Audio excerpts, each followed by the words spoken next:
Hello friends, আজকে আমি বানাবো পোলাও। এই যে তার জন্য এই যে চালটাকে ধুয়ে রেখেছি। এবার আমি এক এক করে সব দিয়ে দেবো এই চালের মধ্যে। এই যে প্রথমে এর মধ্যে ফ্রুট কালারটা দিয়ে নিলাম। এবারে হচ্ছে নুন দিয়ে দিচ্ছি এর মধ্যে 1 চামচ। এইবারে চিনি দিচ্ছি,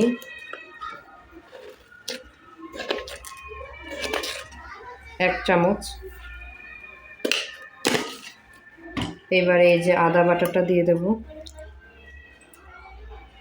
এর মধ্যে। এবার হচ্ছে ঘিটাও আমি এখানে 1 চামচ দিয়ে দিলাম। এবার আমি সবগুলোকে ম্যারিনেট করছি। এই যে কড়াইটা গরম হয়ে যাওয়ার পর তেল দিয়ে নিচ্ছি এর মধ্যে।